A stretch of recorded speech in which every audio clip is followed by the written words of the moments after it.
The city shimmered with lights beyond the glass of his luxurious office, a glittering concrete jungle he had conquered with his own hands. Success, money, power, all of it was merely tools to achieve his goals.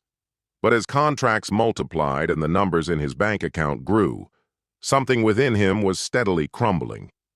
Perhaps it was the emptiness left by betrayal, or maybe just the exhaustion from the endless drive to stay one step ahead. Dylan West thought his worst enemies were competitors and cunning bureaucrats. He was wrong. The traitor was hiding much closer, in the shadow of the trust he once considered unbreakable. Soon he would learn that the price of success could be more than just high. It could destroy everything. Greetings, my dear friend. I am very happy that you are watching my video, and I will be even happier if you subscribe to my channel. This will make me even happier. Let's get started. From the floor-to-ceiling windows of his high-rise office, Dylan West took in the sweeping view of downtown San Francisco. At 44, he had built West Engineering Solutions from the ground up. What began in a cluttered garage had grown into a powerhouse valued at over $50 million, bolstered by contracts with both the military and government agencies. It was a long journey from his roots in Ridgemont, where his father had toiled at the steel mill until its closure left the family struggling to make ends meet. A soft crackle broke the silence as the intercom buzzed to life. "Mr. West, your 220 is here," said Melanie Rivers, his executive assistant for half a decade. "Let them in, Melanie. And can you confirm the Parker proposal is queued for tomorrow?" "Already taken care of," she replied, her voice calm and composed. Dylan gave a brief nod, the faintest smile playing at the corners of his lips. Melanie had become indispensable, sharp, reliable, and seemingly always anticipating his next move. He couldn't say the same about his wife, whose talent for spending surpassed her interest in his work or understanding of what drove him. The meeting with the Department of Defense concluded even better than expected, securing a pivotal contract that would keep his company thriving well into the future. It should have felt like a crowning achievement, but something about it fell flat. He glanced at the clock, 7:30 p.m. Vanessa would be in the middle of yet another black tie fundraiser, which she always described as building relationships. His phone buzzed with a message. "Don't wait up. Dinner with the Pierce and the Foundation Board." The Pierce, again. Leonard Pierce, old money royalty, and his son Nolan, who had lately shown an oddly intense interest in Vanessa's literacy charity. Dylan had his suspicions. "Still here?" Melanie asked as she passed his open office door, her coat slung casually over one arm. "Just wrapping up. Big win today." "Congratulations," she said, her expression warm with genuine pride. "You deserve it." Once she'd gone, his phone lit up with a call. It was Talia, his sister. "Hey, Dylan," he answered. "What's up?" "Just wanted to check in. Heard Vanessa's out with the Pierce again." "Children's Foundation event," he said flatly, knowing where this was heading. Talia hesitated. "Dylan, I've always stayed out of your personal life." "Then let's keep it that way," he said, more curtly than intended. There was a pause before she spoke again, her voice softer now. "Just remember what Dad used to say. Trust is earned. Betrayal lasts forever." Dylan repeated the words without thinking. It was one of their father's favorite lines, something he'd said again and again after their mother left for her chiropractor. Driving home through the foggy streets of Pacific Heights in his Tesla, Dylan couldn't shake the hollow feeling. On paper, he had everything: success, a beautiful home, a respected business, and a glamorous wife.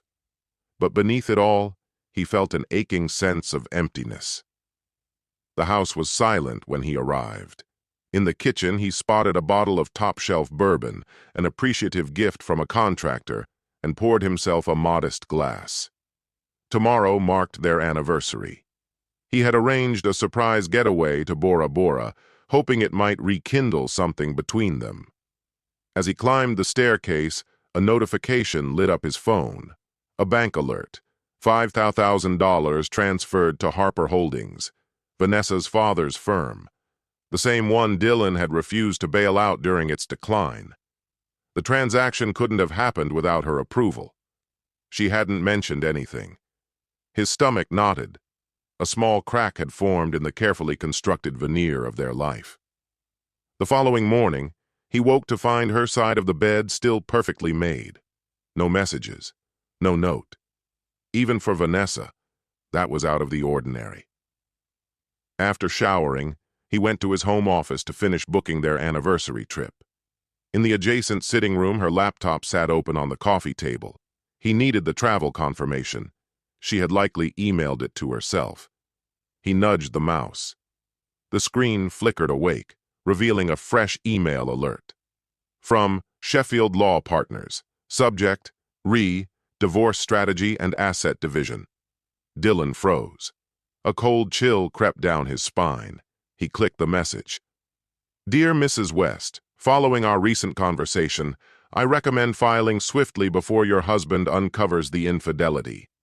Massachusetts law considers fault in asset division, and evidence of an affair could severely impact your position. To protect your financial interests, we advise securing ownership of the business, home, and retirement accounts. His long work hours and emotional detachment may support a claim of financial need. Dylan's hands clenched as he read the rest. I want his company, the house, and his retirement funds before he finds out about the affairs. Is that possible? Vanessa had written that. The attorney's response was surgical in tone. With precise timing and a clear legal strategy, yes. Absolutely. A wave of fury rose in Dylan's chest, but he stayed composed. No dramatic gestures, no shouting. Instead, he began quietly scanning through her email folders. What he found erased any trace of doubt. Messages between Vanessa and Nolan Pierce stretched back over 18 months. Hotel invoices, flirty photos, discussions of using Dylan's assets to bankroll a venture once Nolan's upcoming deal landed. And that wasn't the extent of it. A brief summer fling with a tennis instructor, a renewed romance with an old flame during a trip to Vegas. Casual betrayals, carelessly documented. But the final blow came from her correspondence with her father, Vincent Harper. Daddy, everything's unfolding just the way we planned. Dylan hasn't caught on, Vanessa murmured into the phone. Once the divorce is in motion, I'll get access to enough of his wealth to rescue your business. Nolan had promised her that once he funneled the proprietary data from West Engineering to his backers, they'd be financially untouchable. Across the room, Dylan reclined in his office chair, his pulse turning to ice. At last, it all made sense. The late nights, her sudden interest in his work, the untraceable financial shifts, it all fell into place with chilling clarity. Without hesitation, he copied the compromising messages to his personal inbox. He then carefully returned the laptop to its original spot, making sure nothing appeared out of order. He grabbed his phone and made a call. Brandon, we need to talk today. Keep this under wraps. By that afternoon, Dylan was seated across from his attorney, an old college friend, watching him scroll through the forwarded evidence with furrowed brows. After a long pause, Brandon exhaled sharply and removed his glasses. Dylan, this isn't just a messy separation. This is calculated. You've got to move quickly. What are my legal options? Dylan asked calmly. File immediately. Use this as leverage and safeguard your holdings before they're compromised. Brandon hesitated for a moment, his face tightening. There's more, isn't there? Dylan prompted. With a somber nod, Brandon leaned in. This isn't just about siphoning your money. They're leveraging insider knowledge to sway investments. That crosses into criminal territory. We may have to involve federal agents. Dylan's expression hardened. Not yet. First, I need to find out how far this goes. The following morning, tucked away in a quiet diner, Dylan outlined his plan over black coffee and burnt toast. There are 3 steps, he explained. Lock it down, get the evidence, then vanish. Brandon raised an eyebrow. And she won't suspect? She thinks I'm planning a surprise trip for our anniversary. In a twisted way, she's not wrong. That afternoon, Dylan discreetly opened new financial accounts, completely under their radar.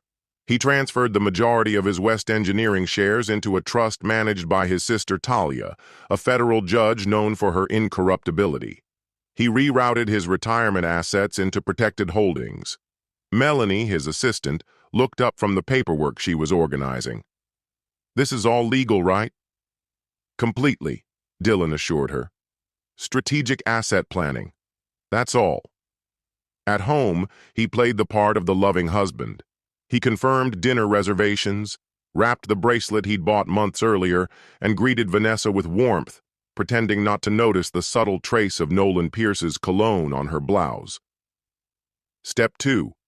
Collect undeniable proof. Dylan hired a low-profile investigator who quickly captured footage of Vanessa slipping into a luxury suite with Nolan. While she attended yoga classes, Dylan installed miniature surveillance devices in the home office and master bedroom. Within days, he had damning audio and video, Vanessa casually discussing her plans with both Nolan and her father. "He's totally clueless," she laughed on one recording. "All he thinks about is that damn company. I've already moved enough to set our endgame in motion. He won't know what hit him." But the moment that solidified everything came when he caught her on film snapping pictures of confidential documents and sending them to Nolan, proof of corporate espionage. It was clear Nolan had been passing along the intel to investors. The night before their anniversary, Dylan initiated step 3. "I've got to head out of town," he told her. "Last-minute meeting with a defense partner." She gave a weak protest.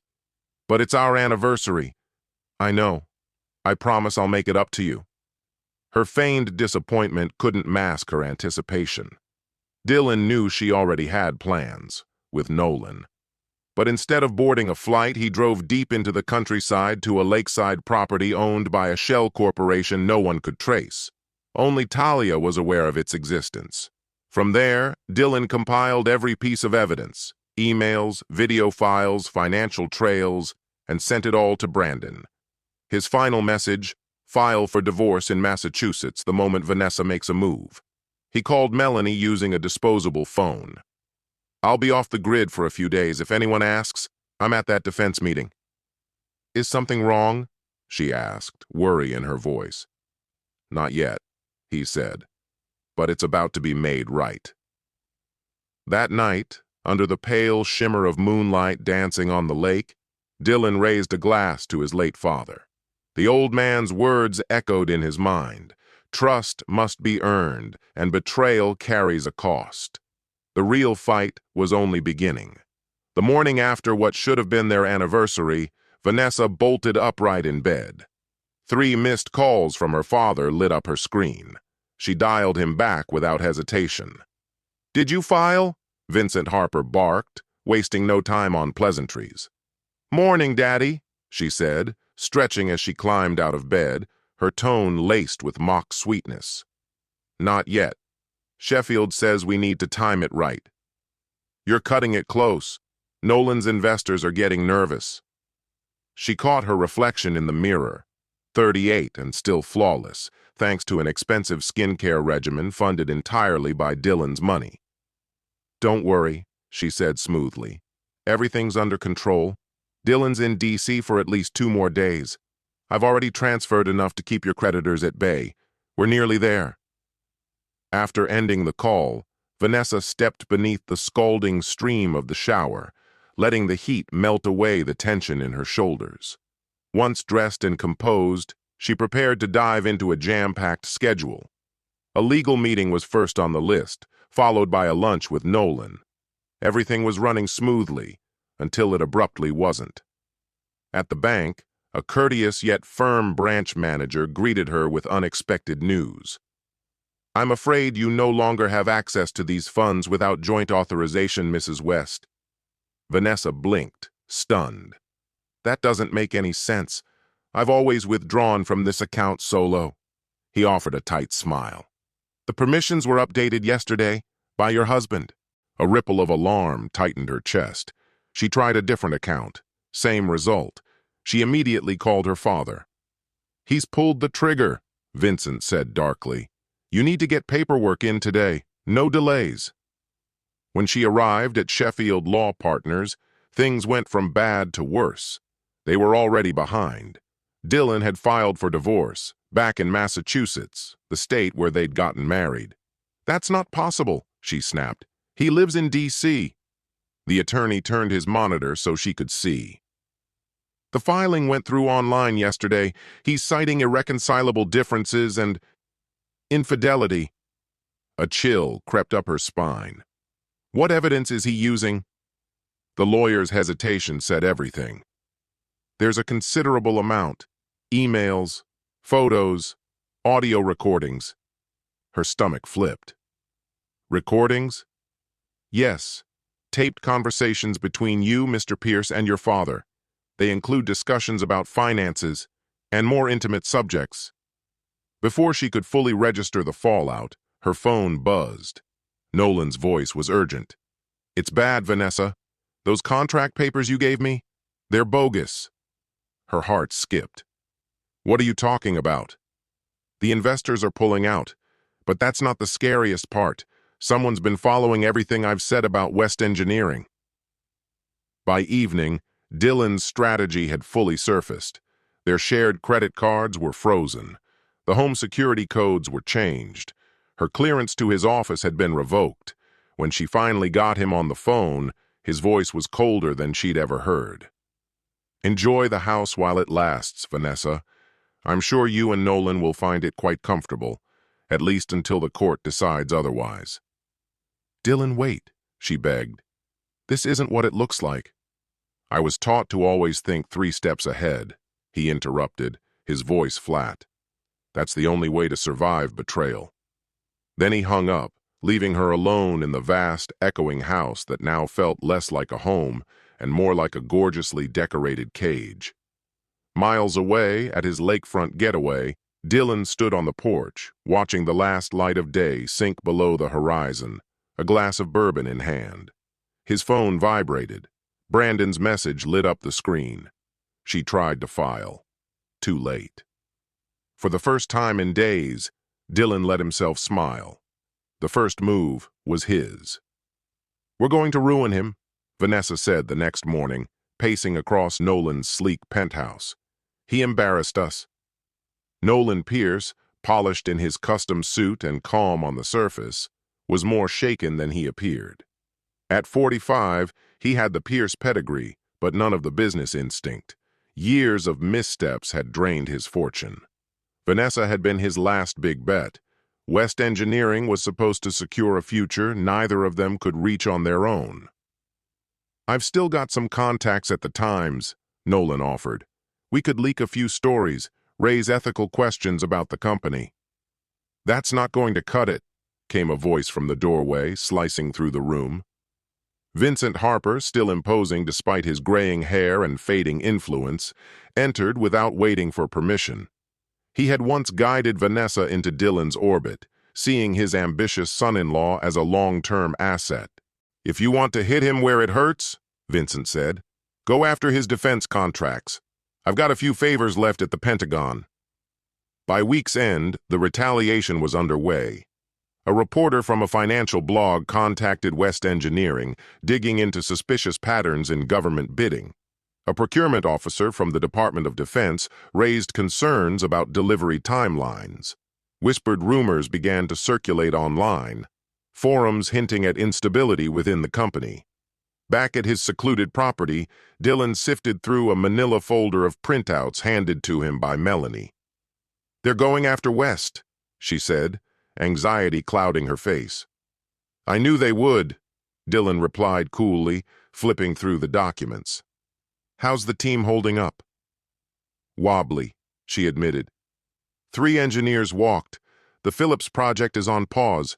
They're reviewing the numbers. Dylan gave a slight nod. "What about Vanessa?" "She's moved most of her stuff into Nolan's. Tried to get into your office. Couldn't breach the locks." "Good," Dylan murmured. But even knowing it, The betrayal stung all over again. And our next step? Melanie handed him another folder. Brandon filed the injunction this morning. Before Vanessa and Nolan could launch their media blitz, they were served. Legal papers landed on their doorstep. Cease and desist orders forbidding them from discussing West Engineering's operations, clients, or contracts in any form, public or private. The suit alleged they were intentionally trying to sabotage business dealings. But Dylan wasn't finished. When the gag orders didn't silence them, he escalated.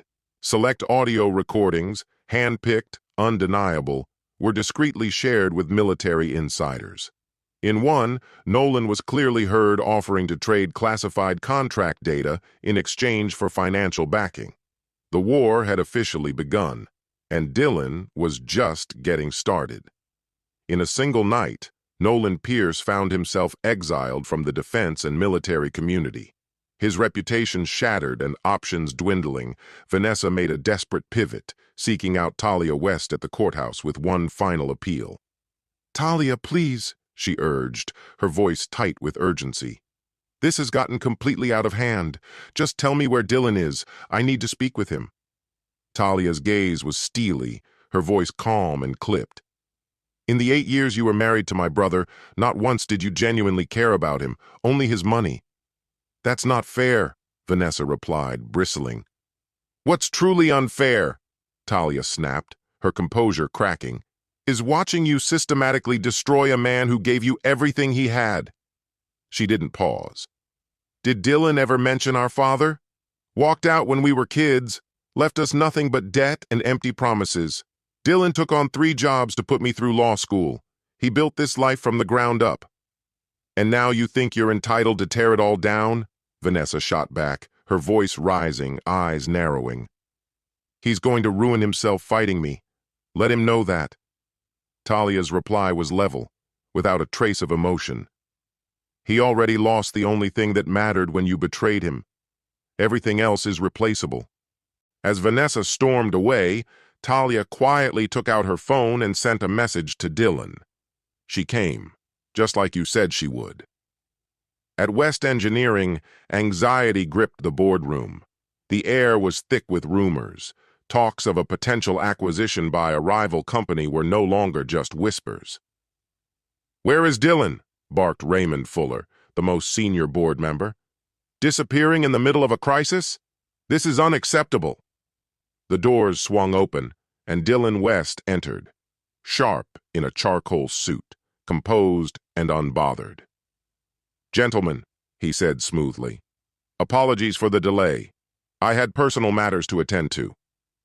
Silence fell as he sat down at the head of the table. "Now, let's put these rumors to rest." Over the next hour, Dylan calmly addressed every concern. He laid out contingency contracts and backup strategies crafted to safeguard the company from the current instability. "What about the Phillips agreement?" Fuller asked pointedly.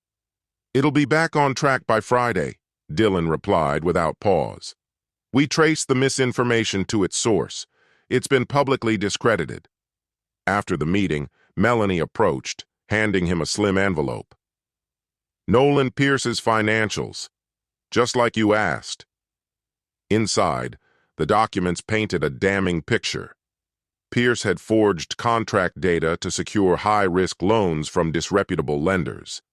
Now that the fraud had been exposed, those lenders would be circling. Dylan allowed himself a rare, bitter smile. The trap was nearly shut. 3 weeks into his calculated absence from his marriage, Dylan was living a double life.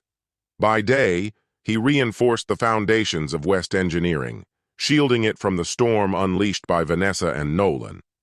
By night, he vanished to a remote lake house, coordinating counter-efforts with Melanie and Brandon. Though the worst had passed, the fallout remained. The Phillips deal was still unresolved. 2 smaller clients had pulled out. Stock prices had dropped by 17%.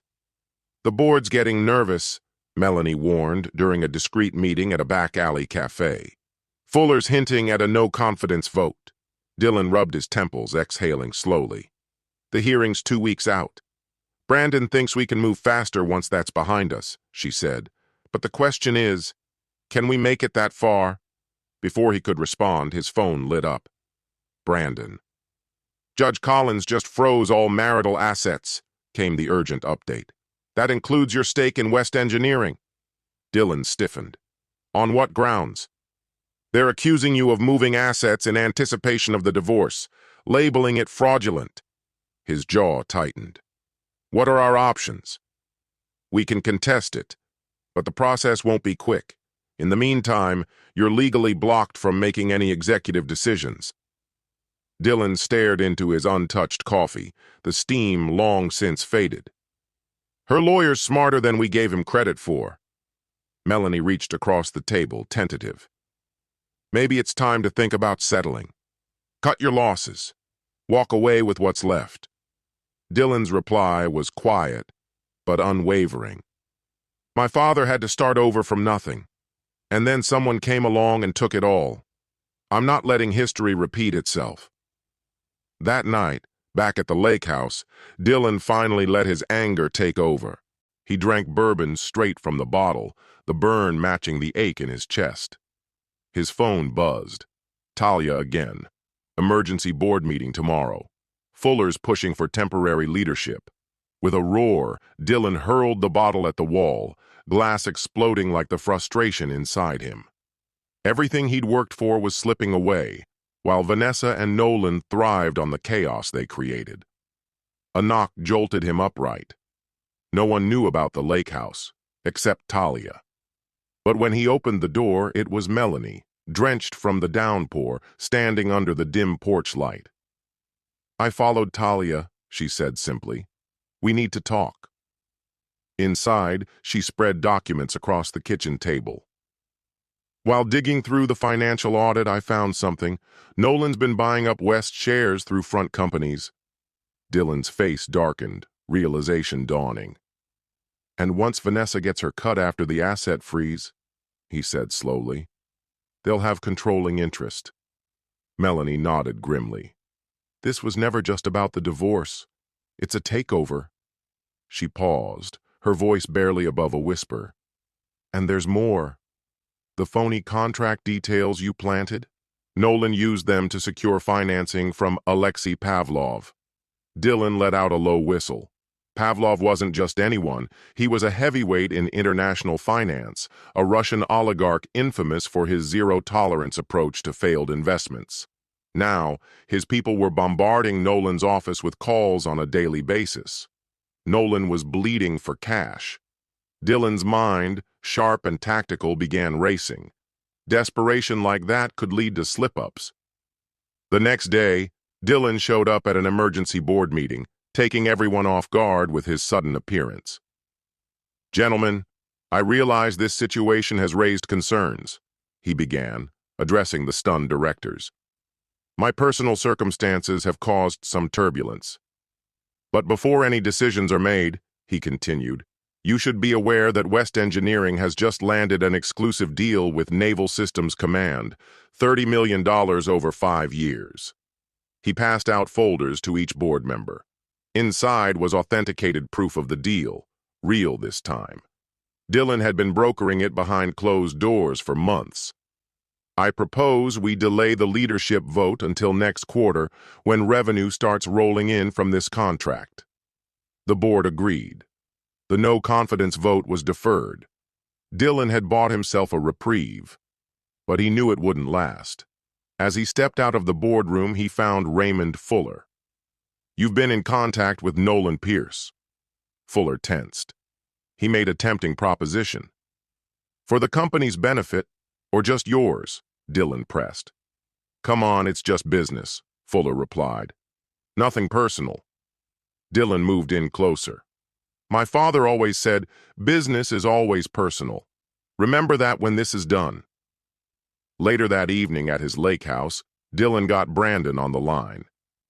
I want a full breakdown of Pavlov's American assets, and keep eyes on Nolan Pierce, around the clock. Brandon hesitated. Dylan, this is dangerous ground you're stepping into. They crossed that line first, Dylan shot back. Now they'll find out what betrayal costs. As the call ended, the fog of despair that had clouded him gave way to a cutting focus. He'd spent long enough playing defense. It was time to strike. "This is perfect," Dylan said, looking over the forged military contract Melanie had crafted. The West Engineering branding looked impeccable, and the Pentagon seals added a layer of credibility. "You're sure about this?" Melanie asked, clearly uneasy. "They won't dig too deep," Dylan assured her. "They'll see what they want to see, a lifeline." The fake documents detailed a $60 million classified drone guidance system project, enticing, advanced, and entirely fabricated. Privately, Dylan referred to the scheme as Operation Judas. It was bait for a man with his back against the wall. Melanie discreetly placed the fake contract where Vanessa's private investigator, identified weeks ago by Brandon, would be sure to discover it while monitoring West Engineering. To reinforce the illusion, Dylan had Talia casually mention the top-secret project in a phone call she knew was being listened to. The snare was laid. All they had to do was wait. Within 2 days, Nolan Pierce reached out to Pavlov's people, claiming he had insider knowledge of a massive upcoming defense contract that would send West Engineering's valuations soaring. Still furious over the last false lead, Pavlov demanded proof. Nolan provided copies of the planted documents, confidently vouching for their authenticity. In response, Pavlov extended a $20 million credit line, backed by the last of Nolan's assets and the West shares he expected to control. Meanwhile, Dylan activated Phase 2, the reconciliation charade. He called Vanessa. "We should talk," he said, keeping his tone neutral. "This is spiraling." "Now you want to talk?" Her voice oozed distrust.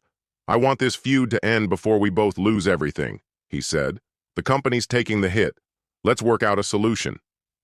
They agreed to meet at a neutral spot, a high-end restaurant's private room.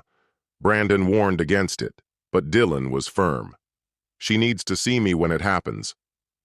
The night before the meeting, Brandon called with a development. Federal agents reached out. "They've caught wind that West Engineering contracts are being pitched to foreign investors. They want to speak with you." "Buy me 48 hours, Dylan said. "Then I'll come clean." "What exactly are you planning?"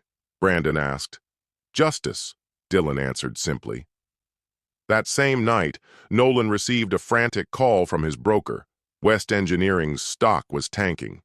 Whispers about irregularities in their contract dealings were making the rounds. In a panic, Nolan tried to shift Pavlov's funds to stabilize his holdings, but the transfers stalled without explanation. Alarmed, he rang Vanessa. "Something's off. That contract info, it might be bogus." "That can't be," Vanessa snapped. "I saw the documents myself." "Then someone's leaking to the feds," Nolan said. "We need to cover ourselves." Neither of them realized federal investigators were already listening in, tipped off anonymously about possible securities violations and leaks of classified data. On the morning of the meeting, Dylan was methodical in his preparation. He wore his sharpest suit, slipping a discreet recorder into his jacket pocket. This was his moment.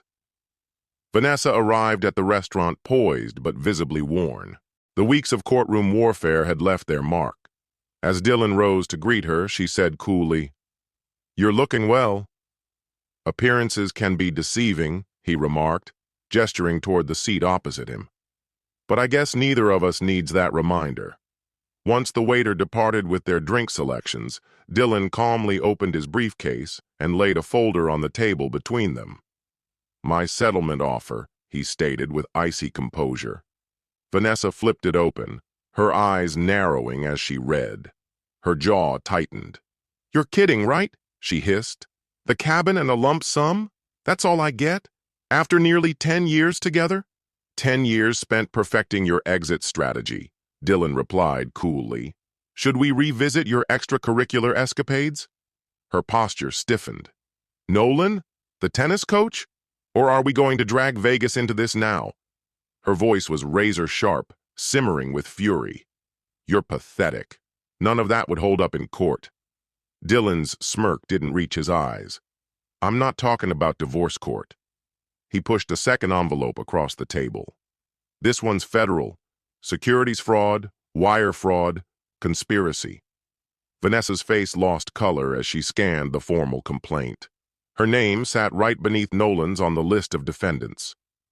You wouldn't dare, she breathed. Already did, Dylan replied in a low, controlled voice.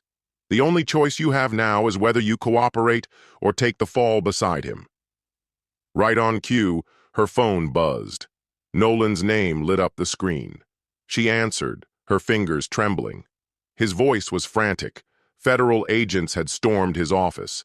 Everything was gone. The trap had sprung. The investigation accelerated quickly, bolstered by a mountain of evidence Dylan had quietly amassed over months.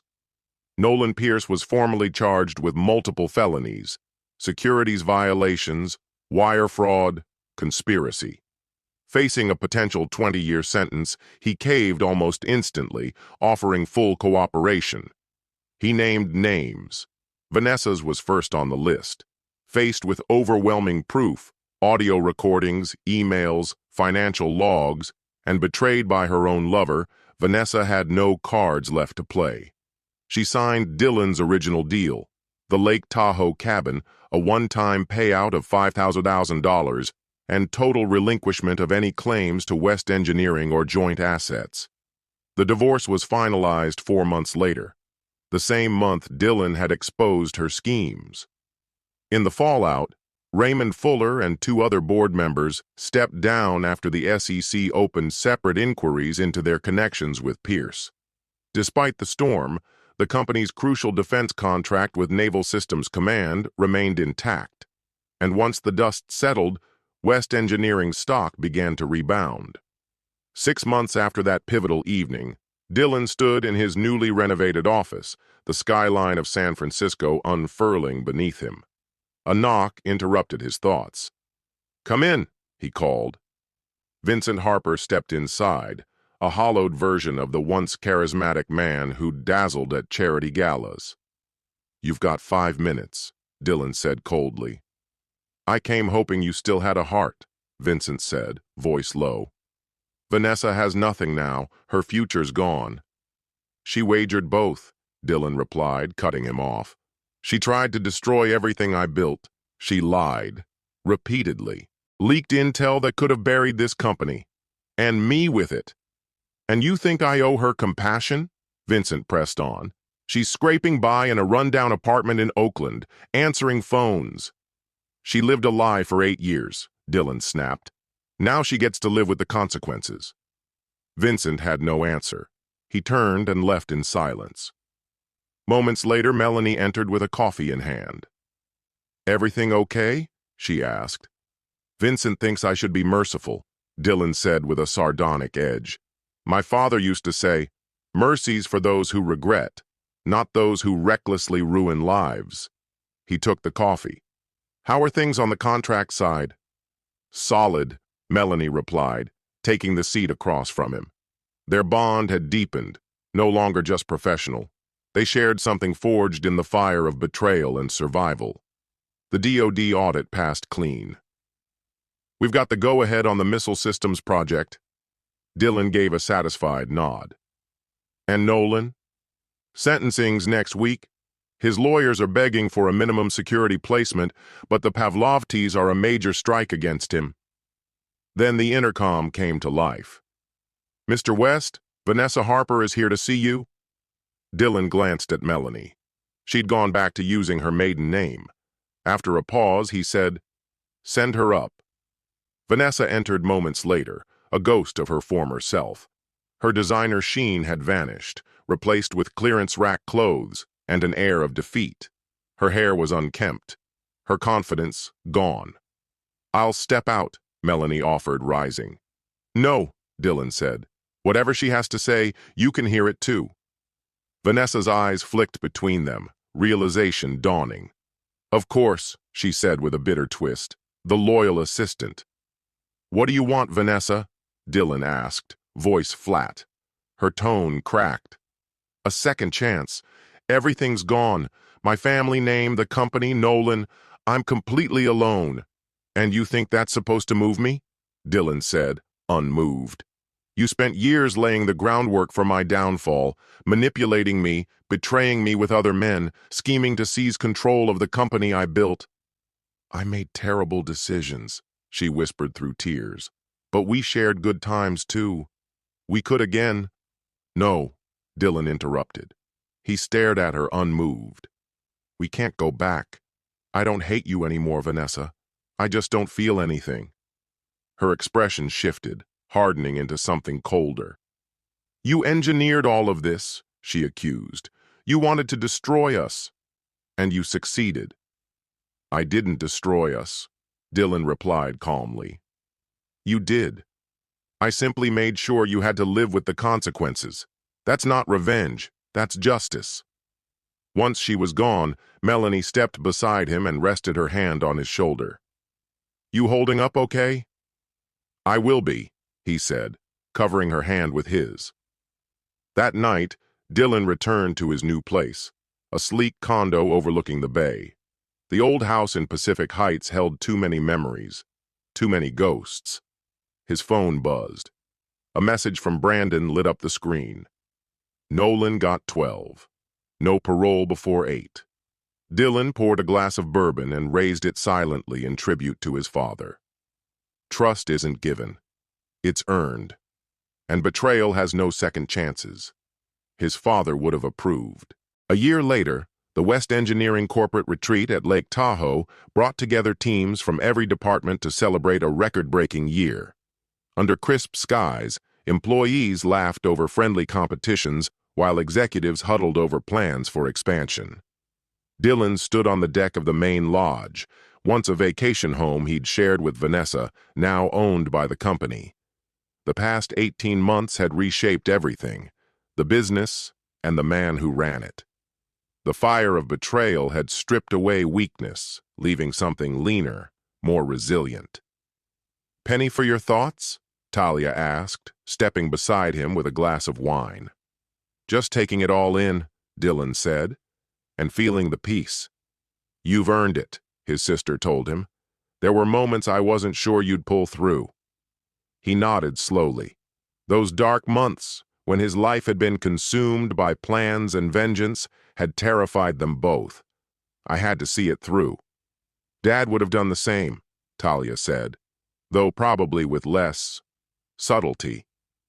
They laughed, remembering their father's blunt, no-nonsense ways. Talia tilted her glass toward the beach, where Melanie was organizing a game of volleyball. When are you going to stop pretending that's not serious? Dylan smiled. His connection with Melanie had grown carefully, forged in the aftermath of chaos, rooted in loyalty and quiet strength. We're not rushing anything, he said. This time, we're building it right. That evening, the retreat concluded with a beachside dinner, where Dylan announced a new profit-sharing initiative and expansion into 3 additional markets. As the celebration swelled around them, Brandon pulled Dylan aside. Just got word. Nolan's appeal was denied. He'll serve the full 12. Dylan gave a quiet nod. He felt no triumph, no bitterness, only closure. And Vanessa? Phoenix. Selling real estate. Seems like she's starting fresh. Good, Dylan said. And he meant it. He'd exacted his justice. Now all he wanted was to move forward. Later, as the party wound down and the stars shimmered over the lake, Dylan and Melanie walked along the shoreline, their fingers brushing with every step.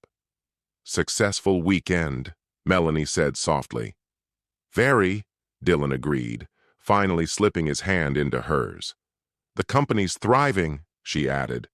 And its CEO, Dylan mused aloud, is smarter, more cautious, but also more grateful when trust is earned.